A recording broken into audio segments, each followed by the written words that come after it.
This is my wildlife garden, and it has mostly native plants. And I just wanted to show the world that there is an easy way to do a small space wildlife garden that doesn't have to be messy and like out of control and whatever. So the major things you want to include are food, water, and a source of cover, places to hide, places to raise young, that kind of thing. This was mainly intended for native insects because with native insects, you have bird food. And with bird food, you have baby birds and so on and so forth.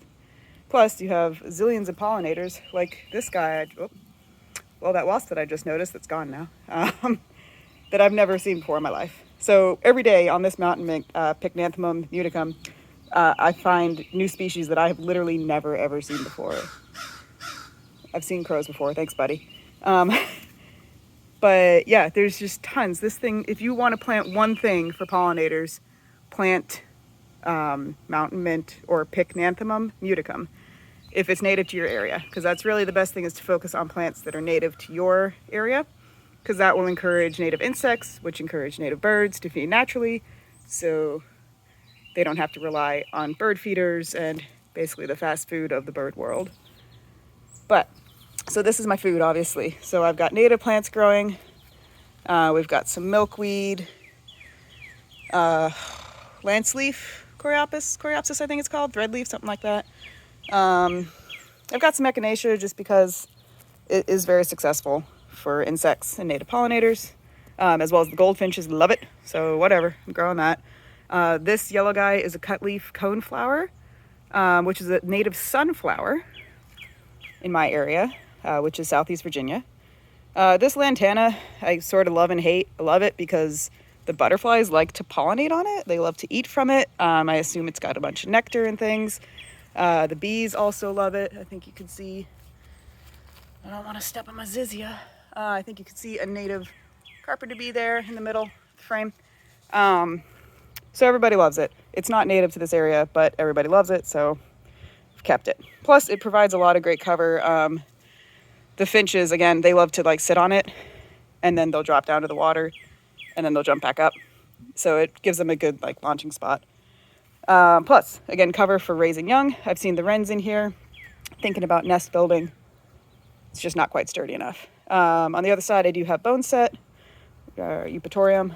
And then on either side of the path, I have some zizia or golden alexander, which is a native host for the swallowtail butterfly. Also got a new addition in the goldenrod, which will provide flowers in the fall. And then over here on the far corner, we have a beautyberry, which is starting to fruit up and was getting pollinated this morning by some native bees. I've got a couple other things mixed in.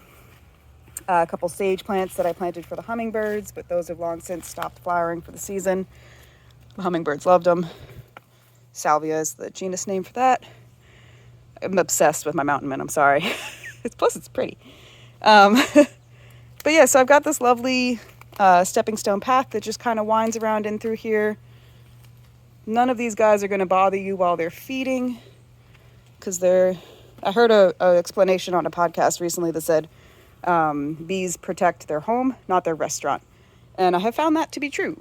So you can really come up, like, don't mess with them, but you can get pretty close to these guys and they're not bothered. They're here feeding. They're not protecting their young from invaders.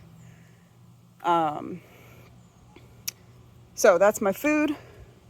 There's my cover. There's my water, which I did spray out this morning, but is getting a little algae in it, so I'm gonna have to scrub it soon.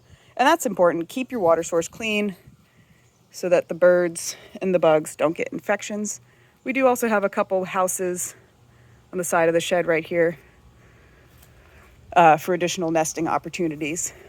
A wren did use, let's see if I can, that one, which is why the door's open. I had cleaned it out recently after they fledged. So this is a great example of a wildlife garden that is fairly easy to make. It does not take up a lot of space. It's maybe, 5 feet wide by 15 feet long. And if you're curious about this white bucket, I'm not going to open it because it's gross inside. But that is my, it's called gardener's revenge. Basically, when you pull up weeds, you dunk them in some water, keep them in there for a little while, let them ferment a bit, let them tincture out their nutrients, and then you can dilute it into a fertilizer. But, so there's my wildlife garden. I hope you've enjoyed. The wildlife certainly does. You can hear a bird waiting for me to leave so he can get back in the water. And I hope you all have a wonderful day.